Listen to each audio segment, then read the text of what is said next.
2 साल की अपनी पदयात्रा में मैंने समाज की, खासकर अनुसूचित जाति समाज की दुर्दशा भी देखी है और इस समाज के जो नेतृत्व करता है, समाज में जो नेता हैं, उनकी मजबूरियों का भी एहसास करा है। हर आदमी बिहार की गरीबी बदहाली के लिए आंकड़ों का हवाला देता है। मैंने भी पिछली बैठक में कहा था कि अभी जातीय जनगणना हुई, उस जातीय जनगणना में जो सबसे भयानक एक डेटा आंकड़ा दिखा कि आज 78 साल, आजादी के 78 साल के बाद भी बिहार में सिर्फ 3%, 100 में 3 बच्चे ही दलित समाज के 12वीं क्लास पास करते हैं। मतलब 100 में 97 आदमी 12वीं क्लास भी नहीं पढ़ रहा है। ये 78 साल के विकास के, सारे आपके प्रयास के बावजूद के बाद की ये स्थिति है। सामाजिक न्याय के नाम पर, बाबा साहब के नाम पर आप भी जागृत हैं, आप भी समाज के लिए कुछ कर रहे हैं, लेकिन आपके, हमारे यहाँ अन्य दलों के विचारकों के, सुधारकों के, नेताओं के प्रयास के बाद भी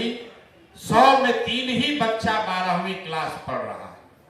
तो अगर आप 12वीं पास नहीं करेंगे तो आपको आरक्षण का लाभ मिलेगा कैसे? इसलिए जब इस बात को हम लोगों ने देखा, समझा,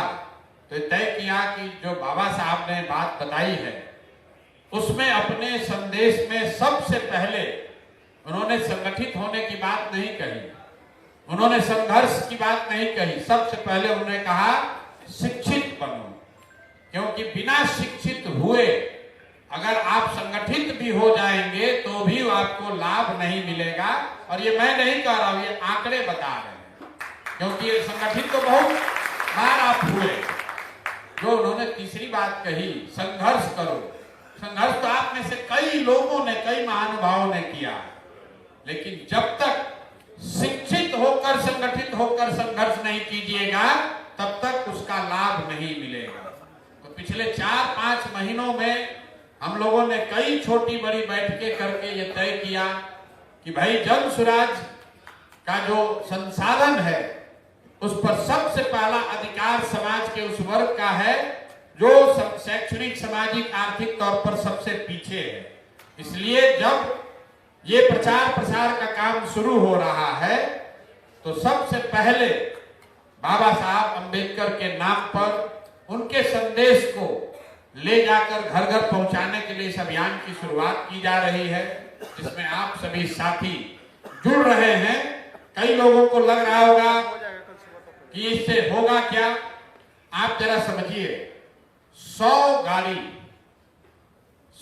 गाड़ी जो आपको दी जा रही है,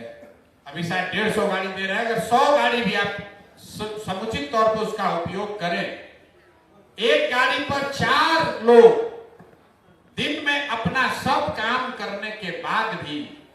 3 गांव में, 3 दलित टोलों में अगर जाकर बैठक करते हैं और बाबा साहब के इस संदेश को पहुंचाते हैं,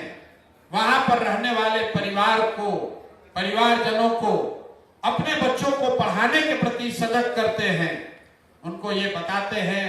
कि अगर आप अगली बार वोट नाली गली 4 किलो अनाज, मुर्गा भात और दारू के बजाय जन सुराज के दलित बंधु योजना के लिए दोगे, जिसमें आपके बच्चों के लिए 10वीं क्लास के बाद 2000 रुपया का वजीफा मिलेगा, जिसमें आपको घर बनाने के लिए 3 बरस के अंदर हर हालत में 3 डिसमिल जमीन मिलेगी, जिसमें सरकारी और गरमजरुआ खास की जमीन के बंदोबस्ती में दलितों को आरक्षित प्रश्रय दिया जाएगा, तो शायद कुछ दलित समाज के लोगों के में जागरूकता आएगी। और अगर 100 टीम 100 गाड़ियों से डेली काम करे तो हर दिन 300 गांव हम लोग करेंगे। और 2 महीना अगर आपने इस काम को कर दिया तो कम से कम 18,000 गांवों तक ये बात पहुंचेगी।